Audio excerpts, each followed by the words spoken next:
Bismillahirrahmanirrahim. Assalamualaikum warahmatullahi wabarakatuh.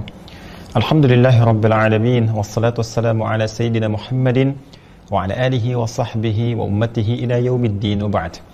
Fa ya ahbaballahi wa ahbab rasulih sallallahu alaihi wasallam, usi nafsi wa iyyakum bi taqwallahi faqad fazal muttaqun fala tamutunna illa wa antum muslimun.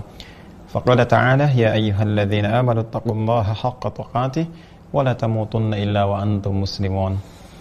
Saudara-saudariku, semoga kita semua senantiasa disehatkan oleh Allah Subhanahu wa taala. Alhamdulillah, dengan izin Allah telah sampai kita pada hari kelima di bulan Ramadan. Kita bermohon kepada Allah semoga seluruh amal ibadah yang telah kita tunaikan, khususnya dari awal Ramadan sampai dengan saat ini, berkenan diterima oleh Allah Subhanahu wa taala. Alhamdulillah, berjumpa kembali dalam kajian Madrasah Al-Bukhari, khususnya dalam kajian kitab As-Shaum. Hadis-hadis Nabi SAW yang terkait dengan bimbingan dalam menunaikan ibadah shaum, khususnya siam Ramadan. Alhamdulillah, dengan izin Allah Subhanahu wa taala kita telah membahas setidaknya 3 hadis dan pengantar penggalian dari dalil-dalil hukum kewajiban puasa yang terkait berkelindan dengan apa yang kita tunaikan pada kesempatan saat ini di bulan Ramadan. Dan di hadis yang keempat yang kemarin kita telah coba bacakan, sebagiannya telah kita ulas setelah masuk kepada bab kedua, yaitu tentang bab fadlis shaum, bab tentang keutamaan puasa. Dan kita telah bacakan sebagian dari nomor hadis 1894, susunan dari awal hadis Al-Bukhari sampai dengan ke bab ini, dan di kitab Shaum ini hadis urutan yang keempat. Ya, saya bacakan kembali untuk mengingatkan, setelah itu kita coba sambungkan penjelasan di pertemuan yang lalu. Bismillahirrahmanirrahim. Qala haddatsana Abdullah bin Maslamah an Malik an Abi Zinad an Al-A'raj an Abi Hurairah radhiyallahu ta'ala anhu anna Rasulullah sallallahu alaihi wasallam qala as-siyamu junnatun fala yarfuth wala yajhal wa in imru'un qatalahu aw shatamahu falyaqul inni sha'imun marratain والذي نفسي بيده لخلوف فم الصائم أطيب عند الله تعالى من ريح المسك يترك طعامه وشرابه وشهوته من أجل الصيام لي وأنا أجزي به والحسنة بعشر أمثالها. Diriwayatkan pula oleh Al-Imam Muslim dalam kitab sahihnya nomor hadis 1151. Di pertemuan yang lalu kita telah uraikan bahwa hadis ini akan menunjuk kepada kita keutamaan dalam penunaian ibadah siam, khususnya Ramadan yang sekarang kita tengah tunaikan bersama-sama. Sekaligus menunjuk pada parameter tingkat keberhasilan siam seorang hamba, puasa insan beriman. Jadi kalau kita mau mengukur sampai dengan hari kelima Ramadan ini, di hari Sabtu ini, apakah siam kita berhasil, termasuk qiyam kita malam harinya berhasil, maka hadis ini bisa dijadikan salah satu acuan. Ingat ya, Nabi pernah mengatakan, dan ini sering saya sampaikan bahkan dalam madrasah Imam Al-Bukhari di kitab Shaum, bahwa Nabi pernah menegaskan rubba sha'imin laisa lahu min siyamihi illa al-ju' wal 'atash. Ya, tidak sedikit didapati orang-orang yang puasa itu tidak mendapati apapun dari puasanya, siamnya, kecuali rasa lapar dan haus saja. Wa rubba qa'imin laisa lahu min qiyamihi illa as-sahar. Dan sementara ada orang yang menunaikan qiyam di malam harinya tidak mendapati apapun dari qiyamnya. Tidak ampunan dari Allah, tidak juga pahala, tapi disayangkan hanya capek berdiri begadang saja. Baik, tentunya kita tidak mengharapkan hal demikian. Karena itu bagian pertama, seperti kita bahas di pertemuan lalu, ukuran benarnya puasa seseorang, maka di sini diwakili oleh kata as-siyam. Ya, as-siyamu junnatun, puasanya mesti ditunaikan dengan benar seperti kami sampaikan. Mohon izin yang baru bergabung bisa menyimak ya di rekaman sebelumnya, dan penting untuk dicatat dengan baik sehingga di situ ada turunan-turunan evaluasi untuk kita semua. Baik, as-siyamu tidak disebutkan kata siyam seperti pernah kami jelaskan kecuali menunjuk pada puasa yang mengacu pada hukum-hukumnya, aturan-aturannya, berbagai ketentuannya. Apalagi di sini menggunakan alif lam ta'rif ya, alif lam ta'rif akan menunjuk satu hal yang khusus. Jadi kalau kita ingin mendapatkan keistimewaannya, lulus dalam puasa, maka indikatornya adalah puasanya harus ditunaikan berdasar aturan-aturan yang ditetapkan oleh Allah Subhanahu wa taala dan juga ditetapkan ya, didetilkan oleh Nabi Muhammad SAW sebagai penjelas aturan-aturan Allah Subhanahu wa taala. Maka kalau ini benar ditunaikan, junnatun, puasa yang kita tunaikan ini, yang dikerjakan dengan benar sesuai aturannya teman-teman sekalian, itu akan menghasilkan perisai. yang tak tampak, perisai imajiner, langsung ya menyatu dengan jiwa kita, karena setiap kali kita menunaikan ibadah dalam Ramadan itu membentuk karakter kebaikan, dan puncaknya takwa itu. Ya, sedangkan takwa itu kan dua, ya, bisa dilihat dari dua hal, dua pokok. Ya, satu menunaikan perintah Allah, yang kedua meninggalkan larangan Allah. Nah, menunaikan perintah Allah itu puncaknya adalah membentuk perisai. Ya, sehingga dengan perisai itu bisa mencegah kita berbuat maksiat. Saya ambil contoh misalnya amalan saat Ramadan dalam membentuk takwa, meningkatkan sholat. Sampai malamnya kita sholat, tuh kan, yang biasanya hanya fardu bagi sebagian orang, sekarang kita coba maksimalkan menunaikan sholat sunnah. Tarawih kan sunnah, ya kan? Nafilah, sunnah hukumnya. Maka fungsi sholat, seperti pernah saya sampaikan, tanha 'anil fahsya wal munkar. Quran surah ke-29, Al-Ankabut di ayat ke-45. Ya, sholat itu fungsinya mencegah perbuatan keji dan mungkar, dua sumber keburukan. Jadi kalau ada orang yang buruk lisannya, buruk pandangannya, buruk hatinya, itu patut diduga dari satu di antara dua ini atau keduanya. Imma nafsu dari, ya mohon maaf, syahwatnya yang disebut dengan fahsya, atau nafsu perut dan akal yang diingkari oleh hati disebut dengan mungkar. Dua ini saja. Nah, sholat mencegah itu. Ramadan kita tingkatkan pola sholat kita, kuantitasnya, kualitasnya, sehingga dengan itu membentuk satu suasana ruhiyah dalam diri kita yang semakin mendekatkan diri kepada Allah, karena dekatnya itu terjaga kita. Nah, saat terjaga itu muncullah kemudian perisai ya dalam diri kita yang mencegah kita berbuat maksiat. Dan di sisi lain meningkat amal kebaikan kita. Maksiat itu kan salah. Kan lawannya taat, soleh. Taat, soleh, maksiat, salah. Jadi ketika salah satu turun, yang lain pasti naik. Ya, silakan kalau tidak percaya. Kalau yang baik naik, berarti yang buruknya turun kan? Artinya orang yang senang berkata baik, melihat yang baik, itu otomatis akan anti pada yang buruk. Nah, keadaan diri yang terjaga dalam kebaikan ini, yang secara otomatis terhindar dari keburukan, itu yang disebut junnah namanya. Seakan-akan tubuh kita itu punya perisainya yang menepikan segala hal-hal yang buruk. Jadi begitu mata misalnya ada pandangan yang tak baik, itu langsung dipalingkan. Ya, ghaddul basar itu. Wa qul lil mu'minina yaghuddu min absarihim. Quran surah ke-24 ayat 30 itu kan. Nah, katakan pada pria-pria beriman, dia memalingkan pandangannya. Nah, itu kecepatan berpaling itu kalau punya junnah, melihat satu yang kotor langsung berpaling. Ya. Nah, termasuk di YouTube nih ya, hati-hati nih. Ada tayangan-tayangan yang gak bagus. Saya sering ada lihat ya. Ada beberapa komentar, Ustadz, itu kok iklannya gitu kan suatu yang kotor. Nah, ingat, algoritma YouTube itu mengikuti kebiasaan. Jadi kalau kebiasaan Anda pernah mengklik sesuatu yang kotor, ya tampil lagi itu. Ya itu koreksi untuk kembali ke masing-masing. Tapi kalau kita biasanya klik yang baik-baik gitu kan, klik tentang Quran, klik tentang motivasi, tentang sedekah, tentang macam-macam, ya itu yang hadir itu. Algoritmanya menyesuaikan, ya. Baik, bahkan nanti bisa ikut ke handphonenya loh, hati-hati loh ya. Ikut ke handphonenya, dari apa yang sering kita akses, kita buka itu sering nanti muncul di beranda kita dan sebagainya. Nah, kalau punya junnah, itu kita terarahkan pada yang baik. Walaupun ada pancingan-pancingan yang kotor, kita tidak akan mengikutinya. Itulah junnah. Jadi as-siyamu junnatun, puasa yang benar, yang ditunaikan sesuai ketentuan itu, hukum dan aturannya, itu menghadirkan apresiasi pertama dari Allah melalui lisan Rasulullah, diberikanlah oleh Allah berupa junnah. Ya, perisai dalam dirinya yang mencegah dari perbuatan maksiat. Jadi kalau kita ingin ukur sampai hari kelima ini, teman-teman sekalian, coba dicek seberapa jauhkah keberhasilan puasa kita. Salah satunya, indikatornya ya meninggalkan perbuatan maksiat. Sedang gak senang, mencela, senang berselisih, gitu kan? Berprasangka yang buruk, istighfar, astagfirullah, Allahumma innaka afuwun tuhibbul afwa fa'fu anna, gitu kan? Minta ampun kepada Allah, istighfar la ilaha illa anta subhanaka inni kuntu minadh dhalimin. Kemudian dampak dari situ, karena yang maksiat itu tinggal, maka yang taatnya itu muncul. Maka tertariklah kebiasaan kita untuk meningkatkan amal saleh. Ya, ngajinya bertambah, gitu kan, senang berbuat baik dalam segala aspek yang bisa kita lakukan, baik fisikal ataupun material, ya. Secara fisik, sholatnya meningkat, baca Quran, secara materi, rajin sedekah dan sebagainya. Itu otomatis.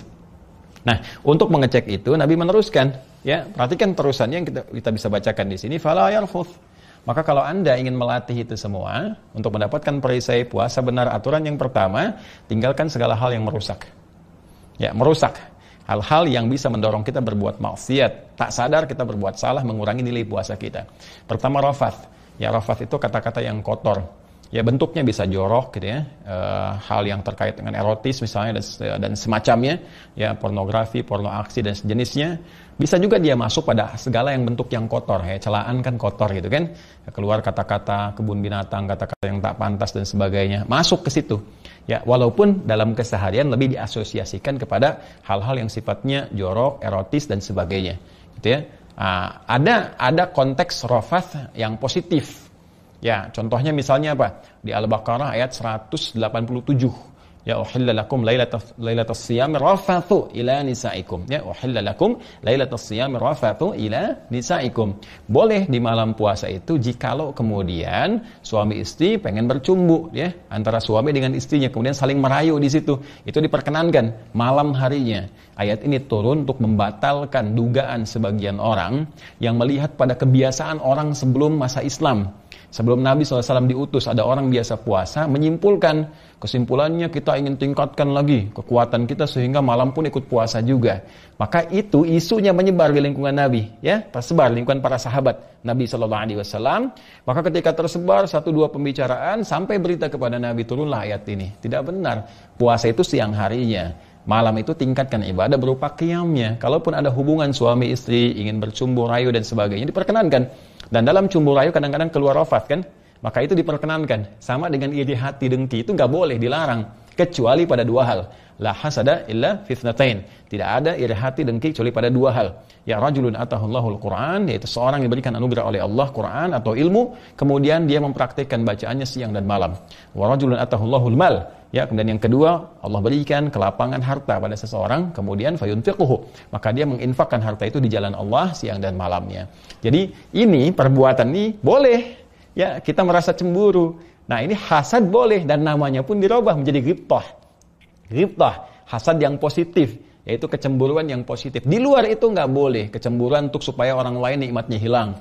Ya, cemburu pada mobilnya, bagaimana supaya mobilnya rusak, nah, itu nggak boleh. Ya, demikian di sini fala yarfuth, dalam konteks yang negatif jangan dilakukan rafath, kata-kata yang kotor. Ya, mohon maaf sekali saat masih puasa kok sibuk berselisih. Ya, sibuk berprasangka buruk, sibuk bikin hoax. Hati-hati nih ya, hati-hati. Saya sering baca berita, ya berita-berita di online misalnya, baik media cetak, elektronik ya khususnya. Kita lihat tiap hari kok tampilannya ada aja ya yang berselisih, ya padahal sedang puasa loh, hati-hati. Ya kan? Kemudian ya saling balas, saling ini, saling itu, apapun profesinya. Ya mohon maaf misalnya mau kita di aktivitas biasa, apakah mungkin di politisi misalnya, ya di diplomasi, di birokrasi, antar elit dan sebagainya. Ingat kalau puasa itu mesti dijaga. Ya, karena puasa itu positif sifatnya.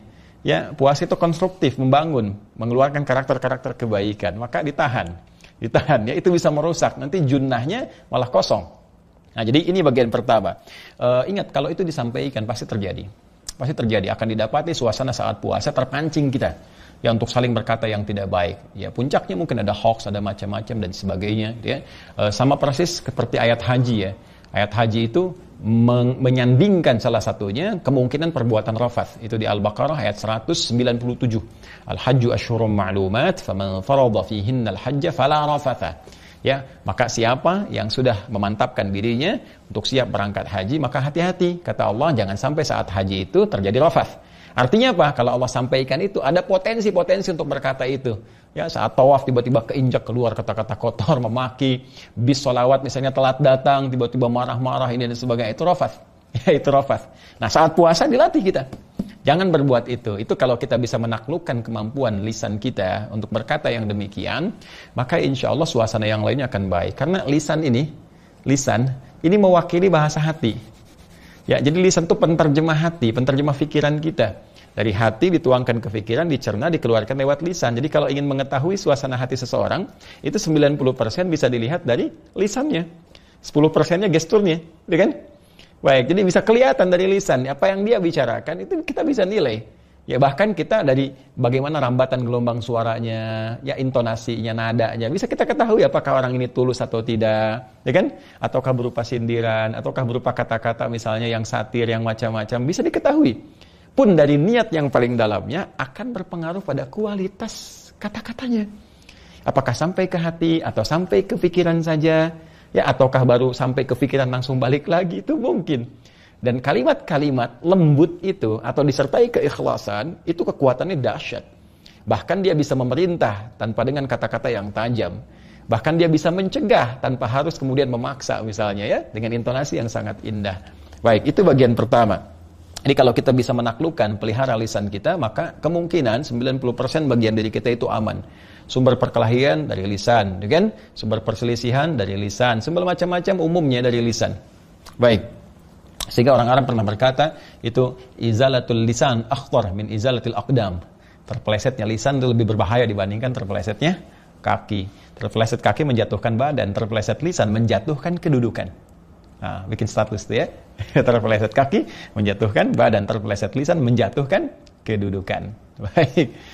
Kemudian wala yajhal, jangan berbuat yang tak pantas, tindakan-tindakan bodoh. Ya, jahalah itu pernah saya sampaikan, kadang-kadang ada yang melahirkan dosa, ada yang tidak melahirkan dosa, tapi berpotensi orang lain menjadi berdosa. Ya, unik ya. Nah, misal gini. Quran surah keempat An-Nisa, ya, Quran surah keempat An-Nisa ayat 17, ini tentang taubat. Innamat taubatu 'ala Allahi lil ladzina ya'maluna su'a bijahalatin. Ya, tsumma yatubuna min qarib. Ya, Quran surah keempat ayat 17, di paling kiri agak sedikit ke tengah. Ya, innamat taubatu, sungguh taubat yang diterima oleh Allah Subhanahu wa taala itu, ya, adalah taubat 'ala Allahi lil ladzina ya'maluna su'a bijahalatin. Orang-orang yang berbuat satu keburukan, salah, dosa bijahalah, karena awalnya perbuatan yang tidak pantas. Nah, ini jahalah di sini perbuatan yang ya tidak pantas yang melahirkan dosa. Ya, mohon maaf lah, ya mohon maaf, kita sudah paham bersama, kita mengerti bahwa misalnya bikin hoax itu salah, tapi masih bikin hoax, itu kan dosa, ya kan? Kemudian ya mencela gitu kan, pada yang tidak pada tempatnya, ya itu kan sudah tahu salah tapi dikerjakan juga. Nah, itu jahalah namanya. Mirip es batu ditiupin, ya kan? Ya udah tahu dia udah ada asap jadi tiupin juga, udah tahu dingin. Itu kurang lebih seperti itulah, ya. Tapi ada perbuatan yang secara langsung sih tidak berdosa, tapi menyebabkan orang lain bisa berdosa. Ya contoh lah ya, sering saya katakan, Anda usia 50 tahun, tinggal di sebuah komplek. Anda keliling komplek Anda waktu Ramadan lagi, ya pakai sepeda cucu Anda yang 5 tahun. Ya, dosa sih enggak Joni gitu. Cuma perbuatan itu menjadikan orang-orang terpancing dosa. Akhirnya begitu melihat Anda muncul komen, ya kan? Apalagi sekarang eranya media sosial, begitu di komen, kemudian di share, like, ya, ada like, ada dislike, ada macam-macam. Ya muncullah kemudian orang diskusi di situ. Kenapa si fulan begini? Kenapa begitu? Oh, pantas dia begini. Nah, itu dia. Oh, ujungnya apa? Oh, enggak nyangka ya. Tuh, nyangka. Ketika seorang berkata tidak nyangka, dia sedang nyangka. Ya kan? Baik, nah itu diantaranya, itu jahalah. Maka Nabi mengatakan, latih perbuatan Anda dalam puasa ini supaya tidak berbuat jahalah. Jadi kalau orang sudah terbiasa mengondisikan dirinya mencegah perbuatan jahalah yang menurunkan muru'ah, kehormatan kita, maka langkah selanjutnya pasti akan tertahan. Awalnya kan jahalah, ya perbuatan yang tidak ada nilainya, selanjutnya yang mengandung dosa. Jadi kalau kita pada step pertama sudah bisa menghentikan, maka perbuatan dosa bisa kita tahan. Jelas ya? Wa in imru'un qatalahu aw syatamahu. Kemudian jika pun, ini rumus cepat dari Nabi. Ada pancingan-pancingan lagi, nanti ada provokasi kata Nabi saat puasa. Kadang-kadang ada provokasi, membuat kita itu terpancing untuk berselisih. Wa in imru'un qatalahu, ingin mengajak berselisih, bertikai. Aw syatamahu, minimal ya mohon maaf, balas pembicaraan. Saling berbalas, saling sindir, saling mencaci, saling mencela. Satu nyebut A, yang kedua nyebut B dan sebagainya. Itu kalau Nabi sebutkan pasti terjadilah. Ya pasti terjadi. Maka orang yang puasa, jika dia ingin mendapatkan junnah dan sempurna puasanya, maka kata Nabi, "Falyaqul inni shaim." Katakan saya sedang puasa. Ya. Nah, ini bisa dua sisi. Bisa pada orang yang mengajak kemudian memancing, memprovokasi sebagai peringatan bagi dia untuk mengingatkan bahwa ini suasana sedang suasana puasa. Kita bisa katakan ini suasana puasa, ya. Nah, ini suasana puasa dengan bahasa kita kan. Jadi kalau ada yang mancing-mancing begini-begini, Anda ingatkan Anda, bertakwalah kepada Allah, ini sedang puasa, ini Ramadan. Ya, bisa seperti itu. Bisa yang kedua, ya itu kepada diri kita. Kalau orangnya memang sudah ya nggak punya batas dalam nilai kebaikan lah. Ya dalam arti, mohon maaf, dalam arti bukan artinya kebaik-baik banget, nggak, terhambat untuk menjadi baik. Sehingga kita katakan, ingatkan begitu pun balik marah. Ya ini sedang Ramadan, ya nggak pantas lah kita sedang puasa. Dia balik, emang kenapa? Soleh kamu gini. Nah kalau sudah kondisi yang begitu, katakannya pada diri kita, ya pada jiwa kita. Saya sedang puasa, nggak boleh balas. Saya sedang puasa, kita doakan ya Allah bukakan pintu hati baginya, lembutkan jiwanya ya Allah, damaikan keadaan hatinya, ya baikkan lisannya. Sudah cukup. Ya, cukup. Setelah itu kita diam. Diam dalam sesuatu perdebatan, walaupun kita unggul di dalamnya, itu tetap menjadikan kita mendapatkan apresiasi dari Allah Subhanahu wa taala. Punya nilai di hadapan Allah. Wal kadhiminal ghaidha. Orang-orang yang sanggup menahan amarah disediakan surga seluas langit dan bumi. Bahkan dalam salah satu riwayat disediakan satu istana di antara taman-taman surga. Ya, ada yang mengatakan di tepian surga. Ada yang berkata, Ustaz kok di tepian? Ya biarin aja, yang penting dapat istana daripada enggak sama sekali ya di surga, ya kan? Wah, Masya Allah. Teruskan. Ya, marwataini walladzi nafsi biyadihi. Nah, demi Allah yang menggenggam jiwaku. Masya Allah, ini saya sering katakan Rasulullah itu kalau berkata, sebetulnya tidak harus bersumpah. Karena beliau itu semua tutur katanya adalah terbimbing oleh firman Allah Subhanahu wa taala. Wahyu dari Allah Subhanahu wa taala, petunjuk dari Allah. Wa ma yantiqu 'anil hawa in huwa illa wahyu yuha. Dan beliau tidak bertutur dari nafsunya, tapi semua bimbingan dari Allah Subhanahu wa taala. Karena itu kalau ada dalam pembicaraan Nabi disampaikan informasi dan disertai dengan sumpah, apalagi mempertaruhkan jiwanya. Walladzi nafsi biyadi, demi Allah yang menggenggam jiwaku, demi jiwaku yang digenggam oleh Allah Subhanahu wa taala. Nabi sampai mempertaruhkan keadaan jiwanya untuk bersumpah. Ini menunjukkan sesuatu yang sangat penting. Ya, sesuatu yang sangat penting. Kata Nabi, la khulufu fis shaimi atyabu 'indallahi ta'ala min rihil miski. Di riwayat lain, atyabu 'indallahi yaumal qiyamati min rihil miski. Orang-orang yang mampu mengerjakan seperti yang tadi, dia jaga lisannya dari perbuatan rafas, menjaga dirinya, menjaga keadaan dirinya supaya tidak terpancing dalam keburukan. Itu oleh Allah diberikan satu kemuliaan. Ya, di antara tandanya orang yang berhasil ini, jadi nanti saat hisab, saat kiamat, kita akan ketahui ahli ini. Ahli puasa yang nanti kelak, nanti kita akan dapati hadisnya juga, mendapatkan anugerah masuk surga dari Babur Rayyan, pintu Ar-Rayyan. Dan tanda-tandanya di antara mereka adalah bisa kelihatan keluar bau harum ya di mulutnya. Demi Allah yang menggenggam jiwaku, kata Nabi Muhammad SAW, la khulufu famis saimi, sungguh bau mulut ya orang yang puasa itu, yang benar puasanya, yang seperti tadi disebutkan, bukan menahan lapar dan haus saja, kan? Tapi bagaimana mengontrol dirinya, mengontrol lisannya, mengontrol keadaannya, menjauhi pancingan provokasi. Orang-orang seperti ini diberikan tanda oleh Allah. Di antara tanda utamanya keluar bau harum semerbak di lisannya lebih daripada bau harum kasturi. Ya, kasturi itu yang paling tinggi tingkat harumnya. Rihal miski itu khitamuhu misk wa fi dzalika falyatanafasil mutanafisun, kan? Khitamuhu misk ini sudah jadi ungkapan dalam Al-Qur'an dan diambil di kalangan masyarakat orang Arab. Bagaimana akhir kehidupan yang semerbak, yang wangi dan sebagainya. Itu sebagai kata kiasan. Nah, ada orang yang diapresiasi oleh Allah jadikan lisannya itu mengharumkan, melahirkan bau harum yang semerbak. Ya, bau harum yang mewangi itu, Masya Allah, sangat luar biasa. Dan jangan salah memahami ini ya. Nah, yang salah memahami, dulu ada anak SD ya, satu cerita gambaran itu kan, sampai rumah nggak mau sikat gigi, nggak mau apa kan, sampai bau mulutnya itu luar biasa lah kalau bicara. Habis sahur makan jengkol, kemudian malamnya buka makan pete dan sebagainya. Ibunya tanya, kenapa kamu nggak sikat gigi, baunya kan aneh ini. Mama, di sekolah diajarkan bau mulut orang puasa itu lebih wangi ya, di hadapan Allah dibandingkan dengan minyak kasturi. Nah, bukan berarti enggak ini ya, bukan berarti harus bau gitu. Itu cara bacanya juga penting. Ya, mungkin kita bisa katakan ya harumnya apa namanya, lisan atau mulut orang yang berpuasa itu yang diapresiasi. Jadi bau yang dimaksudkan di sini bukan bau yang enggak jelas ya, yang dimaksud harum. Ya, harum, indah, semerbak seperti kita pakai minyak wangi. Ini adalah pertama bentuk majas saat di dunia. Majas kiasan saat di dunia, yaitu apa? Kita yang menjaga lisan itu dari keburukan sehingga keluar kata-kata mulia itu harum. Ya, itu semerbak sehingga menyebar keharumannya dan diakui, bahkan dicatat, bahkan sebagian orang membuat status dengan itu. Ya, istilah kita quotes gitu kan. Nah, di akhirat majazi itu menjadi hakiki. Dijadikan oleh Allah nilai kebaikan itu. Ada sebagian hamba yang memang diistimewakan dengan keadaan harum ini. Ya, saya ambil contoh misalnya, saya di kesempatan Jumat lalu saya sampaikan di khutbah Jumat dan mungkin di Adinet Official juga ditayangkan kembali. Ada Imam Nafi' Al-Madani, gitu ya. Imam Nafi' Al-Madani ini punya dua nanti yang meneruskan qiraat beliau, yaitu Imam Warash dan Qalun. Imam Warash dan Qalun. Itu Qalun sekarang dibacakan di Tripoli, ada di Libya gitu kan.